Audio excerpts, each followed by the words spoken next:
Bonjour, je suis Cyril Resquier, fondateur dirigeant de Center Investissement. Je vous souhaite la bienvenue sur notre point macroéconomique en vidéo, le premier du genre. Commençons par les États-Unis. Force est de constater que les marchés sont Trump dépendants depuis de nombreux mois maintenant.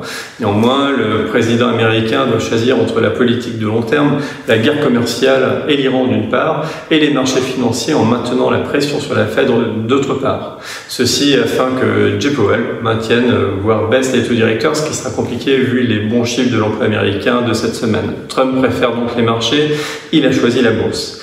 Les 6 premiers mois de l'année se sont achevés avec une hausse du CAC 40 de 17% au 1er juillet, ce qui est un record depuis 10 ans. Trump a clairement un impact fort sur les marchés américains, mais également sur les marchés européens émergents.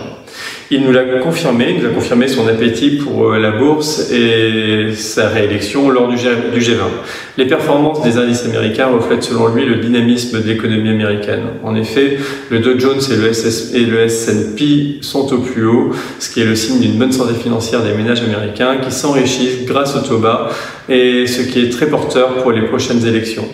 Rappelons que nous sommes à 1 an et demi d'échéance seulement. Quel scénario serait idéal pour la fin d'année? C'est la question. Pour que le deuxième semestre soit bon, il faut que les planètes restent alignées de la façon suivante. Tout d'abord, les taux d'intérêt doivent rester bas, voire encore baisser, raison pour laquelle Trump continue à mettre la pression à la Banque fédérale américaine. Et ça marche puisque la Fed a reporté dernièrement la hausse des taux et pourrait même les baisser à terme. Encore une fois, tout dépendra des chiffres de l'emploi américain. Il faut aussi simplifier et baisser la fiscalité des entreprises pour maintenir ces entreprises en bonne santé, maintenir la confiance des investisseurs et soutenir son leitmotiv America First en restant néanmoins ouvert à la discussion telle qu'il l'a montré au G20, ce qui a rassuré les marchés et les investisseurs.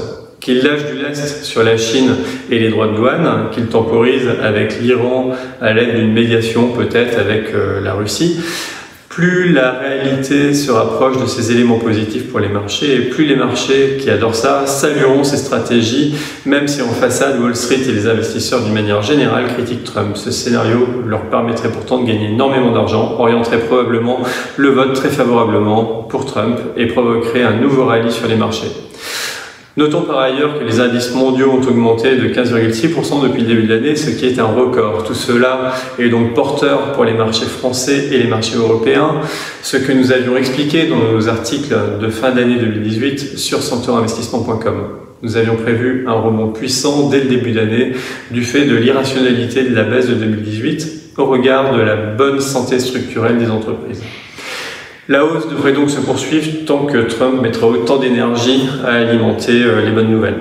Mais les marchés financiers ne sont pas les seuls à performer. L'immobilier parisien a en effet augmenté de 3% au premier semestre et l'immobilier français en général de 1% moyen sur l'ensemble de la France. Le journal Les Échos parle de fièvre immobilière et pour cause.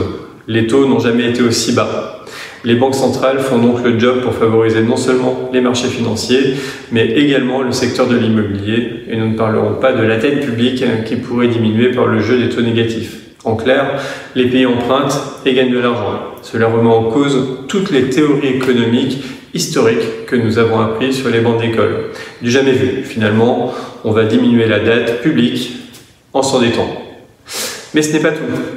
En effet, cela remet en cause également les prévisions de bon nombre d'économistes qui imaginaient une récession aux États-Unis dès le début 2019 avec un impact fort sur l'Europe. Le contraire s'est passé et l'économie américaine n'a jamais été aussi puissante. Ce record de durée en croissance positive n'est toutefois pas un record absolu puisque l'Australie a connu 27 ans de croissance non-stop.